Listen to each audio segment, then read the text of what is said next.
Mas bro, saya punya masalah banyak nih, tapi saya bingung gimana ya cara menyelesaikan perkara saya atau masalah saya. Caranya gampang. Pertama, kamu pergi ke YouTube dulu, kemudian kamu ketikkan di sini Pagar Kehidupan. Setelah itu kamu klik channel Pagar Kehidupan, dan kamu akan melihat bahwa di sini sudah banyak kategori yang sesuai dengan permasalahan hidup kamu. Kamu klik tulisannya, kemudian kamu klik play all di sini. Maka dalam waktu sekejap, kamu pun akan menonton video apapun yang berhubungan dengan masalah kamu tanpa harus kamu bersusah payah. Selamat menikmati ya.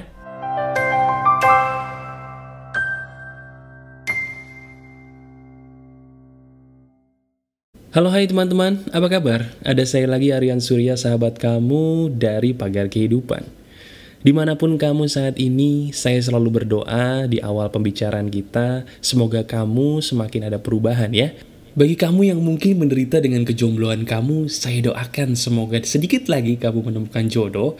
Dan bagi kamu yang mungkin secara finansial sudah mengalami perkembangan, alhamdulillah, puji Tuhan, saya doakan kamu semakin bertambah kaya. Amin. Nah, kali ini teman-teman, saya ingin memberikan kamu sebuah solusi lagi nih untuk mengatasi masalah kebingungan kamu.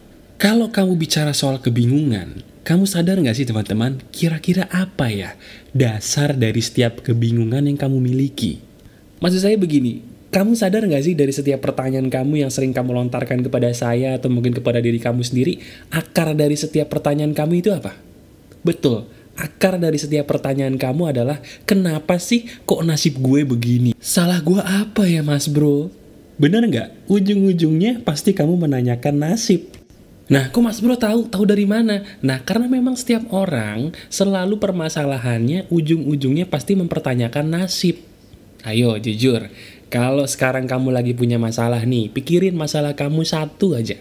Kamu pasti ujung-ujungnya menanyakan dalam hati yang terdalam, kok nasib gue begini banget ya? Salah aku apa ya? Salah Kakanda apa ya? Lebay. Kalau kamu sekarang ketawa, kamu sama seperti saya. Saya dulu tuh sering loh mentertawakan diri saya sendiri. Karena kalau dipikir-pikir kita itu lucu loh teman-teman. Kita itu kadang-kadang suka sadar, kok diri gue di masa lalu lebay banget ya. Padahal sebenarnya nasib gue gak buruk-buruk amat. Cuman cara pikir gue aja yang salah, jadi seolah-olah nasib gue tuh sial. Bener kan? Saya menemukan satu formula yang akan saya bagikan kepada kamu saat ini, yang dengan izin Tuhan sekali lagi bisa merubah nasib kamu ke arah yang lebih baik. Gimana caranya mas bro? Nah gini, sekarang izinkan saya untuk masuk ke telinga kamu, merubah pikiran kamu, berdiskusi bersama kamu ya, untuk membagikan sebuah rahasia saya bagaimana merubah hidup dalam waktu yang singkat dan sekejap. Sebenarnya kisah ini terinspirasi atau saya teringat kembali mengenai rahasia ini berdasarkan sebuah kisah. Kisah ini kisah nyata loh. Jadi kisahnya begini nih. Ada satu keluarga yang mereka tinggal di perumahan elit. Tapi keluarga ini, mohon maaf, dia mengalami kesulitan ekonomi yang membuat anaknya ada yang tidak bisa bersekolah. Betul, saya nggak bohong ini. Ini kisah nyata. Ada sebuah keluarga yang tinggal di perumahan elit. Tapi sayangnya, kasihannya, justru ada anaknya mereka tidak bisa sekolah karena kekurangan uang. Selama ini mungkin kamu berpikir bahwa, oh, kalau yang namanya orang-orang tinggal di perumahan elit mas bro, pasti semuanya bisa sekolah dong anak-anaknya, bahkan sekolahnya pun bisa milih. Ternyata faktanya tidak. Ada satu keluarga ini yang benar-benar kasihan sampai anaknya tidak bisa sekolah karena kekurangan uang. Yang benar mas bro, benar, ini fakta. Nah kalau kamu mendengarkan hal kayak gini, pasti kamu pertanyaannya sama kayak saya. Lah kok bisa mas bro? Bukannya orang di perumahan elit itu banyak duit ya? Jadi ini rahasianya, dengerin baik-baik. Ada loh satu rahasia besar yang bisa membedakan nasib orang dari satu orang ke orang yang lain. Rahasia itu yang disebut dengan gaya hidup. Betul, gaya hidup. Gaya hidup. Saya selalu bilang sama teman-teman saya gini teman-teman. Kamu, lu, bisa berubah nasibnya bergantung dari gaya hidup lu sendiri. Nah, mungkin kamu gak percaya. Oke, sekarang menurut kamu sendiri nih. Kamu pernah gak sih punya pengalaman ketika kamu melakukan perubahan gaya hidup satu aja, hidup kamu berubah? Pernah gak? Coba kamu pikir-pikir. Contohnya begini, kamu seorang perokok. Ketika kamu bisa berhenti ngerokok, itu termasuk merubah gaya hidup loh. Nasib kamu berbeda gak? Kita ambil contoh sepele aja deh. Bener gak?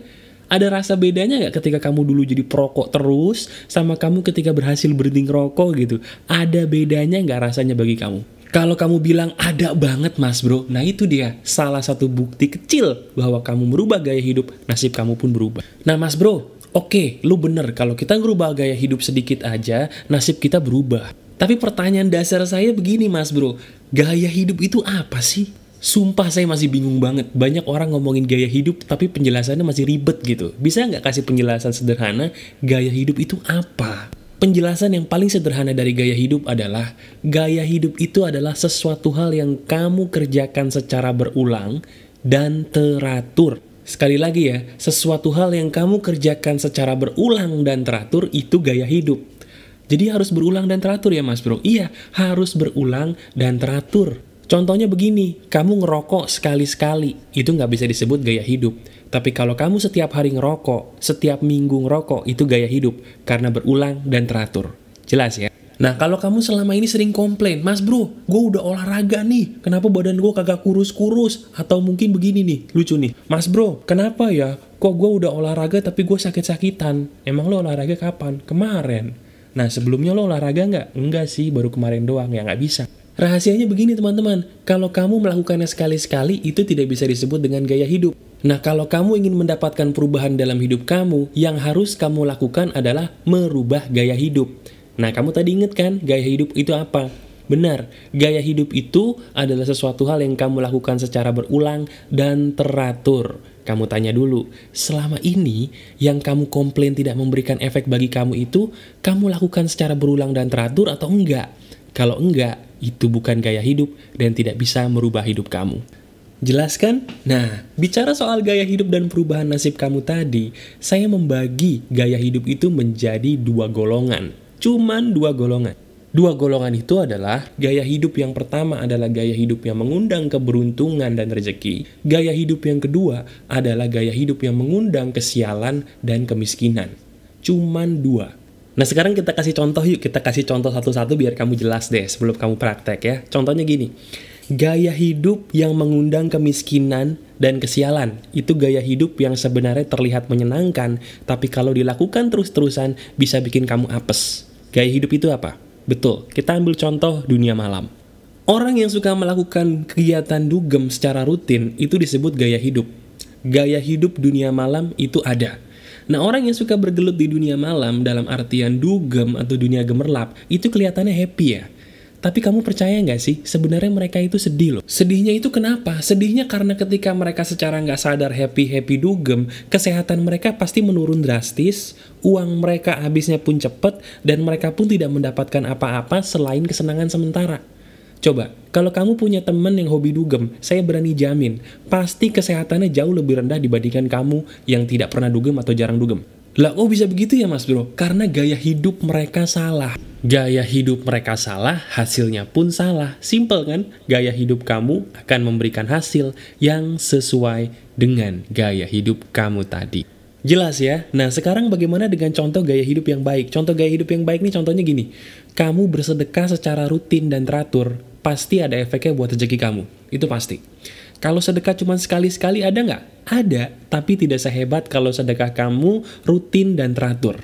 Nah, kalau sedekah kamu jadi gaya hidup, pasti efeknya pun ada. Dengan kata lain, saya ingin mengatakan, ada loh perbedaan orang yang nasibnya dasarnya dari gaya hidup yang salah, dengan orang yang nasibnya dari gaya hidup yang benar. Perbedaan nasibnya pasti ada. Nah, sekarang sebelum kita praktek, kita kembali lagi yuk ke cerita saya tadi mengenai sebuah keluarga yang tinggal di perumahan elit, tapi kok bisa ya tidak menyekolahkan anaknya di sekolah. Nah, setelah saya lihat keluarga tadi, teman-teman, ternyata keluarga ini punya gaya hidup yang salah. Apa gaya hidupnya mas bro? Gaya hidup mereka adalah gaya hidup yang konsumtif. Gaya hidup yang kayaknya lebih penting dilihat mewah oleh orang lain dibandingkan gaya hidup mereka untuk ngurusin keluarga. Nah bicara soal keluarga dulu nih, ada banyak sahabat pagar kehidupan yang sudah berkeluarga, mereka bertanya kepada saya, gimana sih caranya mas bro supaya saya bisa merubah nasib keluarga saya, supaya nasib keluarga saya menjadi keluarga yang lebih baik.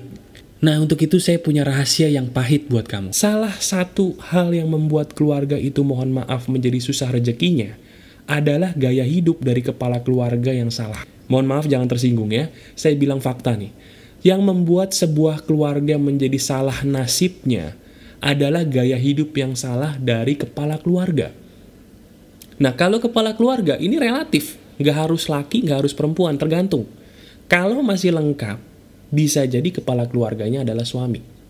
Tapi kalau misalnya single parent, seorang ibu, berarti seorang ibu itulah yang menjadi kepala keluarga bagi keluarganya. Saya cuma bisa bilang, dan saya berani jamin ini benar, gaya hidup kepala keluarga akan menentukan nasib keluarga itu sendiri.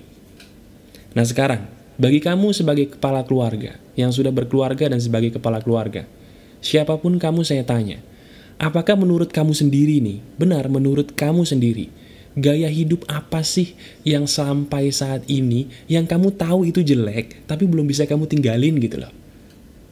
Ada nggak gaya hidup kamu yang sampai detik ini secara tidak sadar mungkin, kamu tuh gak bisa ninggalin sampai akhirnya gaya hidup ini yang membuat kamu jadi, mohon maaf gitu ya, mengundang keluarga kamu, membawa keluarga kamu menuju kesialan terus-menerus gitu. Saya kasih contoh ya, saya kasih contoh gaya hidup yang biasanya salah dan dilakukan oleh kepala keluarga. Saya kasih contoh, mohon jangan tersinggung, tolong jadikan ini sebagai pelajaran. Contohnya begini, udah punya keluarga masih suka dugem, itu salah.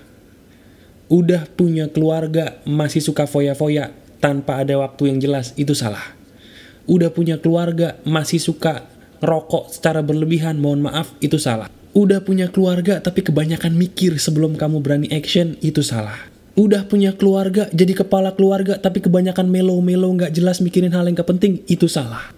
Udah punya keluarga, tapi begitu dapet duit mikirinnya gue, bukannya anak gue, bukannya pasangan gue, itu salah. Ya, jadi apapun yang kamu lakukan berulang kali secara teratur itu namanya gaya hidup. Nah, gaya hidup yang saya sebutkan tadi itu yang bisa membuat diri kamu sendiri menjadi hancur, atau bahkan celakanya bisa juga membawa keluarga kamu menuju kehancuran. Coba, ada nggak dari yang saya sebutkan tadi yang mungkin sedikit menelik hati kamu karena kamu sebagai tersangkanya?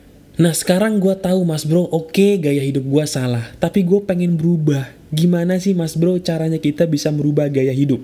Nah pertanyaannya bagus. Cara merubah gaya hidup, kamu harus tahu dulu bahwa yang namanya gaya hidup itu berawal dari yang namanya mindset. Nah mindset ini, kalau saya sebut mindset orang bingung. Mindset itu bahasa Indonesianya adalah cara kamu berpikir, pola pikir kamu, cara kamu berpikir, itu mindset. Nah, kenapa banyak orang susah merubah gaya hidup, teman-teman? Karena mereka berpikir merubah gaya hidup itu harus melangsung besar-besaran, mas bro. Aku nggak bisa merubah gaya hidup aku besar-besaran. Itulah kesalahan mindset kamu. Salah berpikir bahwa berubah gaya hidup itu harus langsung besar. Padahal faktanya begini, perubahan besar itu selalu diawali dengan perubahan kecil. Sekali lagi, perubahan besar itu selalu diawali dari perubahan kecil, tapi teratur. Kalau kamu ingin merubah sesuatu hal yang besar, rubah dulu dari sesuatu hal yang kecil. Saya ulangi sekali lagi.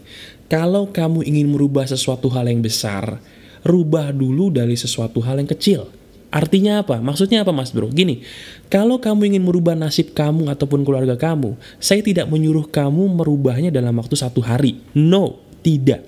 Tapi saya menyuruh kamu, rubahlah segala sesuatu dalam hidup kamu, atau mungkin keluarga kamu, dari gaya hidup kamu sendiri yang paling kecil. Rubah gaya hidup kamu dari gaya hidup yang paling kecil dulu. Contohnya, bagi kamu yang muslim, jangan lalaikan sholat subuh. Waduh mas bro tahu aja nih gue suka lalai sholat subuh. Lah emang bener, sholat subuh itu teman-teman salah satu sholat yang paling powerful dari sekian sholat yang kita jalani. Karena apa yang kamu awali di pagi hari akan berdampak loh pada satu hari kamu di hari itu. Nah bagaimana dengan kamu yang non muslim? Juga sama, jangan lalaikan doa pagi. Coba deh, yang biasanya kamu gak pernah doa pagi, yang biasanya kamu gak sholat subuh, coba tambahkan gaya hidup sekedar sholat subuh atau doa pagi aja. Kemudian kamu lakukan itu selama seminggu, pasti ada bedanya dari nasib kamu, itu pasti. Jadi prakteknya gitu teman-teman, saya minta tolong untuk tahap awal, coba kamu awali pagi kamu dengan doa pagi atau sholat subuh bagi yang suka lalai. Ya, ketika kamu melakukan itu, usahakan rutin 1 minggu supaya jadi gaya hidup baru. Nah, nanti setelah seminggu, kamu tambahin lagi gaya hidup baru yang positif. Jadi caranya gitu, kamu lakukan dulu gaya hidup positif 1, seminggu full, disiplin, gak boleh bolong. Nanti di minggu kedua, kamu tambahin lagi gaya hidup baru yang positif. Di minggu ketiga, kamu tambahin lagi. Lama-lama yang tadinya gaya hidup positif kamu cuman sekecil, lama-lama jadi banyak. Nah, sekarang saya punya daftar gaya hidup yang kamu harus lakukan setiap minggu. Ya, kamu tolong catat. Di minggu pertama, awali pagi kamu dengan sekedar doa pagi atau sholat subuh bagi yang muslim. Bagi yang non-muslim, kamu doa pagi cukup. Ya, doa pagi, sapa Tuhan di pagi hari. Lakukan itu selama 1 minggu full. Pasti akan ada bedanya. Nah, di minggu kedua, saya minta tolong kamu tambahkan. Ingat, kalau ditambahkan berarti kamu tidak menghilangkan kebiasaan positif yang pertama tadi. Kamu tambahkan lagi dengan kebiasaan positif yang kedua. Apa itu? Saya minta tolong di minggu kedua, setiap kali kamu selesai beribadah, kamu pandang langit sambil kamu katakan terima kasih sebanyak 10 kali. Dengan wajah tersenyum. Betul, pandang langit 10 kali terima kasih sambil tersenyum. Itu aja dulu, lakukan di minggu kedua. Udah sampai minggu kedua seperti ini, pasti akan ada efek yang lebih dahsyat lagi. Dada kamu lebih tenang dan hidup kamu lebih ceria. Sesudah itu, di minggu ketiga, saya minta tolong kamu tambahkan lagi gaya hidup positif, yaitu berjalan pagi atau subuh. Jalan pagi atau subuh ini, teman-teman, juga berdampak baik loh buat psikologis kamu karena kamu menggerakkan tubuh kamu. Lakukan itu aja seminggu pada minggu ketiga. Nah, di minggu yang terakhir ini, kamu tambahkan gaya hidup yang paling maut yang bisa membuat hidup saya pun lebih langgeng rezekinya. Apa itu? Betul, sedekahlah setiap hari kepada orang yang membutuhkan. Selama ini mungkin kamu bersedekah, alhamdulillah. Tapi sekarang di minggu keempat nanti saya paksa kamu untuk bersedekah setiap hari dengan nominal seikhlasnya kamu. Seikhlasnya aja dulu, nggak harus besar. Tapi setiap hari, lakukan sedekah itu selama 1 minggu di minggu keempat. Sudah kamu catat semuanya? Nah, sekarang tugas kamu adalah disiplin melakukan itu semua. Nah, nanti kalau kamu sudah melakukan ini semua selama 1 bulan, saya berani jamin pasti ada perubahan dalam hidup kamu. Yang tadinya mungkin rezeki kamu seret jadi lancar, yang tadinya kamu mungkin sakit jadi sembuh, apapun itu pasti ada bedanya. Nanti kalau kamu lakukan itu semua, di minggu keempat, kamu akan menjadi orang yang punya gaya hidup suka menyapa Tuhan di pagi hari, suka bersedekah setiap hari, suka berterima kasih atas hidup kamu setiap hari, dan juga kamu akan menjadi orang yang lebih aktif loh karena kamu mau jalan pagi seperti yang saya suruh tadi. Lihat, secara tidak sadar, kalau kamu lakukan itu secara sedikit-sedikit, perlahan-lahan, tapi ada peningkatan gitu ya, kamu akan tidak sadar loh, bahwa dalam waktu 1 bulan saja, kamu bisa membawa diri kamu kepada perubahan gaya hidup yang jauh lebih berbeda daripada sebelum kamu melakukannya. Ya, ini salah satu bukti nyata bahwa apa yang saya katakan itu benar, bahwa gaya hidup bisa berubah kalau kamu melakukannya sedikit demi sedikit dan teratur perubahannya. Sekarang saya cuma minta 2 hal sama kamu. Pertama, kamu praktekkan apa yang saya katakan tadi dengan sungguh-sungguh. Yang kedua, saya minta tolong, kalau kamu mendapatkan manfaat dari apa yang saya bagikan ini, tolong bagikan video ini kepada sebanyak mungkin orang. Supaya berkahnya pun akan mengalir kepada kamu dan kepada orang lain yang benar-benar membutuhkan bantuan sama seperti kamu. Ingat, berbuat baik itu sederhana loh. Sesederhana membagikan materi ini kepada orang-orang yang membutuhkan. Masih ada saya sahabat kamu, teman baik kamu Aryan Surya dari Pagar Kehidupan. Tetap keep spirit, keep sharing, and keep loving. Bye-bye.